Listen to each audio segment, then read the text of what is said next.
Guys, I think it's about time for a new tier list. A lot of things changed, the meta changed, there was a new pack, there was a new ban list, and it's time to cover everything and see what exactly is powerful in the meta. So I included pretty much every deck that you can think of, and there are even some options that are not even that great. For example, Rescue Ace or Fluon the Reese are just one of those options that are not even that amazing, but I still decided to cover them because, you know, some people might actually wonder what the hell is going on with those decks. Now we're gonna start off with Rescue Ace, and I think this is pretty much just not playable as a deck. I mean, guys, without the support, this deck is not even that great. I'm a big hater of Rescue Ace and Master Duel since it doesn't really have anything going on. Like, literally, there's just Hydrant or lose the game. And when they ash you, when they imperm you or something like that, you're just gonna end up losing the game, and it's not really a fun time, right? So for that reason, I really cannot say that Rescue Ace is that amazing of a deck. I wouldn't suggest you play it. Same thing goes for Flu Wonderies. I'm actually grateful that this deck is not even in the meta. I actually really hate this deck, and you know, it's not even a good deck, so don't play it. Now, as of our next deck, Branded Despia, dude, this is still tier 1. Nothing new below the sun. This deck remains really strong. Like, literally all of this support made the deck absolutely insane. There's also a broken combo that stops your place with the Nightmare, which sometimes is used, and yeah, I mean, the deck is just amazing, guys. It has amazing follow-up, is able to play through interruptions, just really good stuff. And Vanquish Souls, same thing. I would say this is again tier 1 deck. Now, I haven't seen this deck a ton on ladder, but I still think that this is one of the most amazing decks you can play. It also is able to play through interruptions. It is also not easily negatable, so I mean, listen guys, that's just what a top tier deck sounds like. So yeah, that's my opinion on Vanquish Souls. Moving on, we've got Exo Sisters, and again, I really cannot put it anything below just who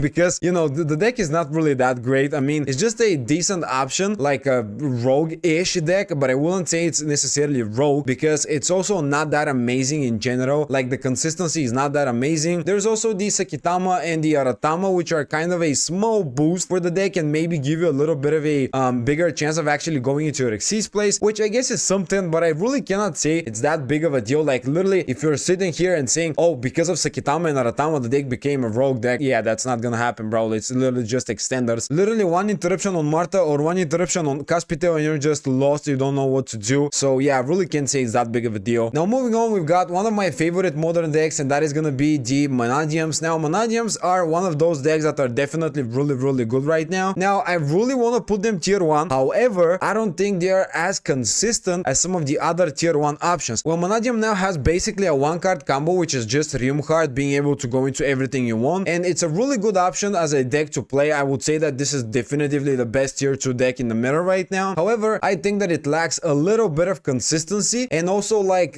sometimes it's very easily interruptible. For example, Draw and Lockbird can absolutely kill the deck, like literally kill your turn. Also, Nibiru is quite annoying because very rarely are you actually gonna play around Nibiru, because it's also like not easy to play around Nibiru in general with this deck. And if you play that, you already know that in order to get the best board possible, you know, going into something to play around Nibiru is just gonna limit your place, and it's not really worth it for you. Nevertheless, this is one of the greatest options you can play, and I would highly suggest you play it because it's a really good deck. Now, next up, we've got Matmech, and Matmech, I think it belongs to the rogue category. Now, some people might argue that this deck could be tier 3. It's a decent rogue deck to play. It's a good option, but it's not that amazing, and it's also not tier 3 in my opinion. And next up, we've got the best deck from the new selection pack, and that is gonna be Super Heavy Samurai. Now, this deck, I absolutely love it. I think that this is an amazing deck. Now, the question is it gonna be tier 1 or tier 2? It is definitely at least tier 2, but again, it does get negated with Draw and Lockbird, which I absolutely hate. It also gets negated from Nibiru because, again, it's very unlikely that you're gonna play around Nibiru, and it's really not that easy to play around Nibiru with this deck if you want to build the best possible board, and for that reason, it belongs to the tier 2 category. However, it is definitely a tier 1 deck potential, and I would not be surprised if I see that deck being tier 1, so keep in mind that it could be also tier 1 in the future. And for our next one, we've got another new deck, and that is gonna be the Goat Pride Punks. Now, I think that this deck belongs to the rogue category, and I don't think that many people would disagree with me, since as a tier 3 option, I really don't see it being that amazing. You know, it's not that competitive to be tier 3. However, it is definitely a great option to play as a deck. I'm not saying that the deck is bad, it's just that there are better ones in the meta right now, guys. And now we've got Runics, and I will only discuss Bestial Runic since I think that Bestial Runic is just straight up the best one out of all of them, and I think that this belongs to the rogue category because as a deck, Bestial Runic is actually not a bad deck. It is also very versatile and you can do a lot of things with it. It's also not that easy interruptible again. However, with the Runic Fountain limited down to 1, I really can't say that this deck belongs any higher than that, and I think that a rogue tier is actually fair, and yeah, that's what I think. Now for Kashiras, dude, this deck is just not good. I mean, guys, don't play this deck. It's not really that great. Fenrir got limited to 1, Burt is limited it's 1. It's not even a good deck in general, even if nothing is limited. And with the limits, it just isn't that good. Like, literally don't play it. It's not even close to being a top tier deck. I don't think it's a rogue deck as well. The one thing I will say is that people don't really play a lot of cantrips and staples to counter Kashtira, so you might get some cheesy wins, but other than that, I don't think it's a good deck. And now I'm gonna talk about Scarecrows briefly because I really don't think that this deck is amazing. It's literally just tryhard past turn. It's not that big of a deal. I definitely don't think you should play the deck. It's a fun deck. I like Scarecrows, but again, I don't think it's a good deck to play. Now, as of Labyrinth, I think this is a definitive tier 2. I think that this deck is absolutely incredible to play in the meta. It has access to a lot of different trap card staples, which is really good. And when the meta is really diverse, Labyrinth becomes really good because you can just play a different staple for different situations versus different decks. Also, it has a really good control capabilities, as we already know. And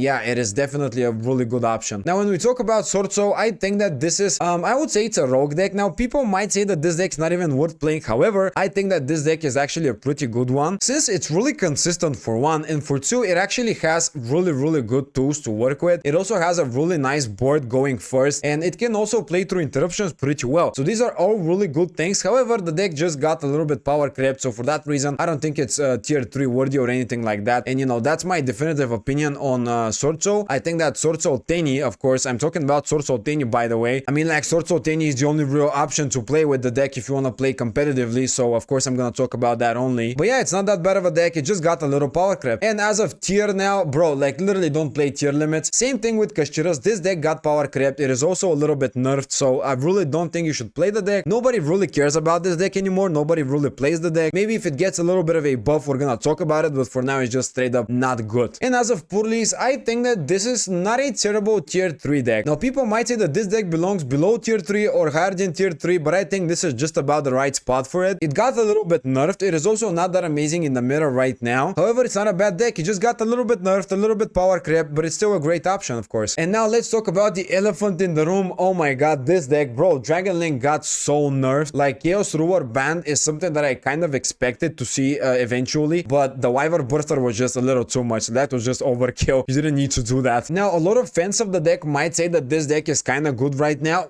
but I really don't think so. And I'm sorry to say this, but let me explain you why. For one, you lost your access to Chaos Ruler, which is already an enormous hit. For two, Wyvern Burster is not available, so that means you are not really gonna play Chaos Space and Collapse Serpent, so you lose your access to a Striker Dragon for free, plus also drawing one card. Also, Starleech Cipher became a lot less important for the deck, and barely anyone plays Starleech Cipher right now. So that means your only real option to play as a normal summon is gonna be Black Metal Dragon, which, guys, it's not that bad, but if it was that good, people would have played it before it got nerfed, right? So, you know, it's not that amazing of a deck right now. I really hate to say it. I actually really like Dragon Link myself, but dude, it just got hit so hard. I think that maybe you can bring it as a rogue deck, but it's not even close to being top tier or, you know, tier 3, tier 2, tier 1. It's just not that good right now. And now, one interesting deck that actually rose up in popularity a little bit in Master Duel. I've been seeing this, you know, a couple of times every now and then, and that is gonna be Sky Striker. Now, Sky Striker, to me, kind of as a rogue deck, it seems like a bad option to put it there. I think that this is just not a great option to play as a deck. Now, I understand that the deck can be good against some matchups, but, you know, just a control deck, as a control deck, right? Labyrinth is just better than that. Maybe as a rogue deck could be good, I don't know, but in my opinion, I really wouldn't touch that deck for now. And now we've got Rikas and Sun Avalon. I think that this belongs to the rogue category. I don't think it's a tier 3 deck, unfortunately. Now, I haven't seen this deck on ladder for a while now, so I don't really know how well it plays out against other decks, but I don't think it's that amazing compared to some of the top tier decks, so I gotta put it as a rogue deck. And now we've got one very interesting and fan favorite deck, Dinos. Now, I will say that the deck got buffed and it became a little bit better, so at the very least, it is a rogue deck, okay? At the very least, I think this is a nice rogue deck option. And also, against some of the other top tier decks, it performs fairly well.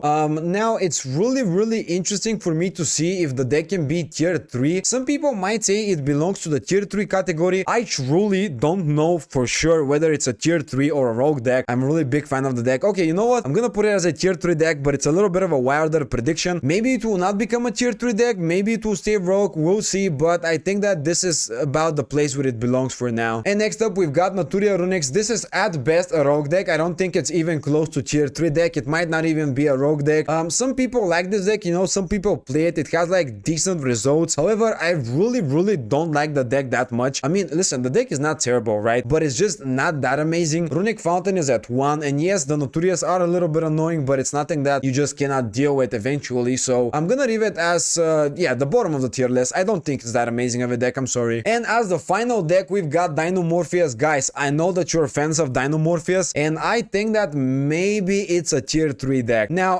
listen, the new support is kind of good. I mean, of course, it's a decent support. It's definitely some good cards, and it definitely is really annoying to deal with, and I actually don't like playing against this deck because it's just so annoying, but I'm gonna give you that. The deck is either gonna be a rogue tier or a tier 3 deck. Again, I'm gonna put it as a tier 3 deck for now, but it might actually be a rogue deck that became really popular because of the new secret pack. However, I'm gonna leave it as a tier 3 deck for now. And that was it for the whole tier list, guys. I hope you enjoyed it. I certainly had a lot of fun ranking all of those decks, and I hope you learned something from me, you know. If you don't agree with any of my choices, let me know in the comments below. Also, if you want to check out other content in the channel, Yu-Gi-Oh! Master Duel related, of course, feel free to do that. And there are more tier lists that you can check out if you want to, and I will see you in the next video, guys. Have a great day.